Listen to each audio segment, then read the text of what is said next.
بسم اللہ الرحمن الرحیم۔ ابو داؤد کی حدیث شریف نمبر 3910 اور جامع ترمذی کی حدیث شریف نمبر 1614 میں ہے کہ پیارے رسول اللہ صلی اللہ علیہ وسلم نے 3 مرتبہ ارشاد فرمایا، بدشگونی لینا شرک ہے، بدشگونی لینا شرک ہے، بدشگونی لینا شرک ہے۔ اور پیارے نبی صلی اللہ علیہ وسلم نے مزید ارشاد فرمایا، ہم میں سے کوئی بھی ایسا نہیں ہے کہ جس کو بدشگونی کا خیال نہ آتا ہو، مگر اللہ تعالیٰ توکل کی وجہ سے ہمیں اس خیال سے یعنی اس بدشگونی سے دور کر دیتا ہے۔ برادران اسلام، پیارے نبی صلی اللہ علیہ وسلم کا فرمان عالی شان آپ نے سماعت کر لیا، اور 3 مرتبہ آپ صلی اللہ علیہ وسلم نے ارشاد فرمایا کہ بدشگونی لینا شرک ہے، بدشگونی لینا شرک ہے، بدشگونی لینا شرک ہے۔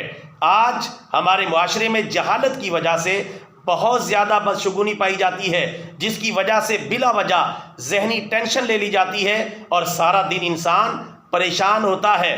حالانکہ اسلام میں بدشگونی لینا شرک اور کبیرہ گناہ ہے، اور پھر ہم اس کی ٹینشن لے کر پریشان رہتے ہیں، تو یہ کتنی افسوسناک بات ہے۔ بدشگونی کا مطلب ہے، مثال کے طور پہ آگے سے کالی بلی گزر گئی تو یہ سمجھنا آج میرے ساتھ کوئی برا ہونے والا ہے، یا ہتھیلی میں خارش ہوئی تو یہ سمجھنا کہ آج کوئی مال وغیرہ آئے گا یا کچھ میرا نقصان ہونے والا ہے۔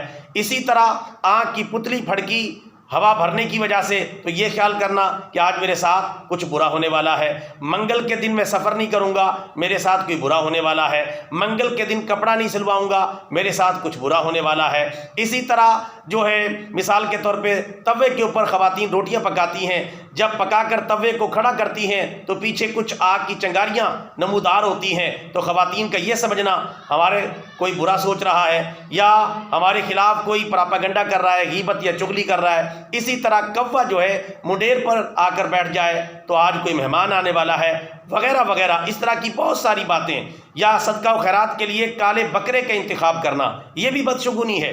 صدقہ و خیرات کریں، ضرور کریں، لیکن کالے بکرے کا یا کالے رنگ کا صدقہ و خیرات سے کوئی تعلق نہیں ہے۔ لہٰذا بدشگونی سے خود بچیں اور دوسروں کو بچائیں، اور اپنے آپ کو ذہنی ٹینشن سے آزاد کریں، اور پیارے نبی صلی اللہ علیہ وسلم کے اس فرمان عالی شان کو ہمیشہ اپنے پیش نظر رکھیں کہ پیارے آقا صلی اللہ علیہ وسلم نے فرمایا کہ 3 مرتبہ ارشاد فرمایا، 1 مرتبہ نہیں بلکہ 3 مرتبہ ارشاد فرمایا کہ بدشگونی لینا شرک ہے، بدشگونی لینا شرک ہے، بدشگونی لینا شرک ہے۔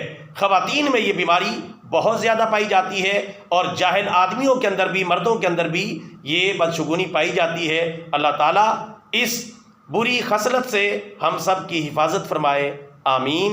وما علینا الا البلاغ المبین۔